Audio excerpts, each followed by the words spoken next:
Hello guys and girls, this is Kate Extreme Vlogging at nandito po tayo for today at tayo po ay naghuhugas ng banaba. Okay, so wala po ako nakuhang guyabano kaya po banaba ang aking gamit at kailangan po nating hugasan siya ng thoroughly para po maalis yung mga alikabok at yung mga kung ano man po ang nandiyan, may mga uod or whatsoever, kailangan po natin tanggalin bago po natin siya pakuluan sa isang malinis na tubig para po makuha po natin ang katas ng dahon.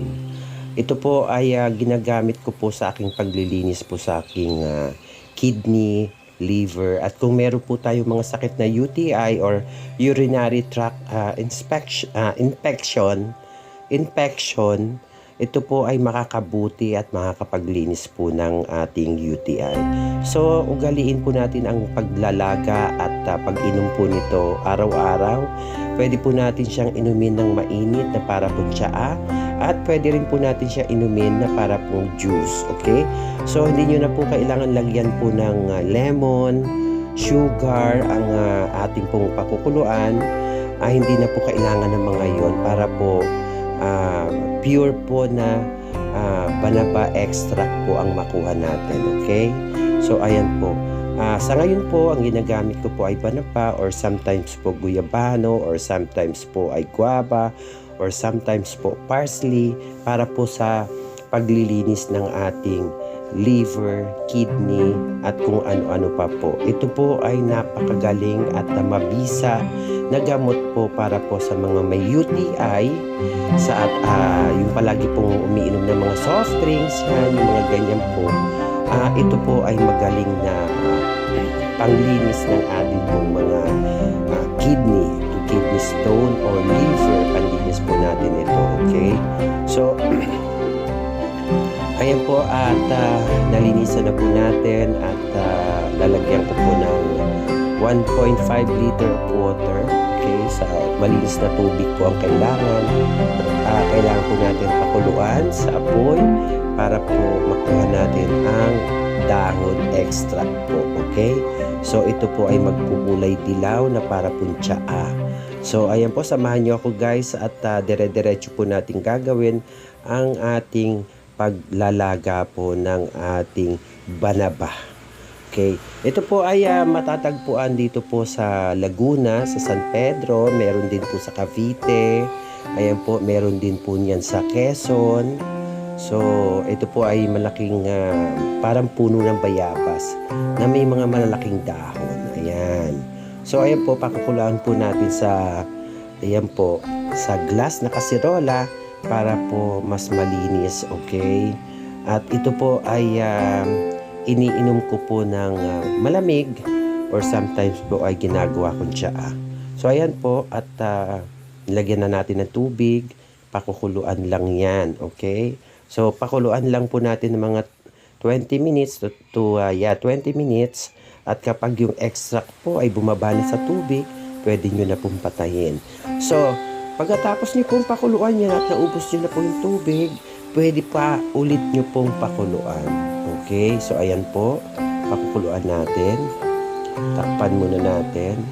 At dyan po ako nagpapakulo sa glass na yan na casserole para po mas malinis po yung ating iinumin. Okay, so ayan po, nakikita nyo po sa harapan ninyo na yung sabaw po ng ating or yung tubig po na pinapakuluan natin ay nagiging dilaw. Okay, so dapat po lagyan niyo po ng 7 tubig ang 7 dahon ang tubig po. Ayan, lagyan niyo po ng 7 dahon ang tubig. Ayan, at pakuluan po natin. Ayan po. Pasensya na po kayo at yung aso makulit. Ayan, pakuluan lang natin po. Ayan. Yes, hanggang madilaw na po yung tubig. Okay? So, mga 20 minutes ko lang po yung pinakuluan. At yung isang pitsil po, nauubos ko siya sa loob na isang araw. Napakaganda po yan sa ating mga kidney stone. Yes, sa ating mga kidney stone. Maganda po yan at talagang nililinis niya po yun. Okay? So, Sa buong buhay ko po, wala akong ginawa kundi maglaga po ng parsley. Kapag nasa abroad, parsley po ang gamit ko. Kapag nasa Pilipinas, yung mga natural resources po natin. Marami tayo rito mga kapunuan, kaya nandito po lahat ng mga remedy po para po sa ating mga nararamdamang sakit sa ating katawan. Ayan po, at pinupukuluan na po ni Kate. At malapit na rin po yan na maluto. Yes po, at sa isang araw po, yung 1.5 liter of water, nauubos ko po yun. So, sunod na araw po, maglalaga na naman tayo ulit para po tuloy-tuloy lang ang pag-inom natin para healthy yung ating kidney stone. Okay? So, nakakatulong din po yan sa liver, nakakatulong din po yan sa inyong UTI, especially sa mga may UTI po. It will heal your UTI po. Talagang lilinisin niya yun. Okay? Yung infection nyo po ay gagaling dahil din po dun sa guava. Okay? Sa dahon po ng guava at guyabano. So, ayan po. Maraming salamat sa panunood. At hopefully po ay napanood nyo po at i-share nyo po ito sa mga kaibigan nyo para sa ganun po makatulong po sa kanila sa kanilang pagpapagaling sa kanilang mga UTI, sa kanilang mga kidney stone. Ito po talaga ay makakatulong. Maraming salamat po sa panonood, and God bless everybody.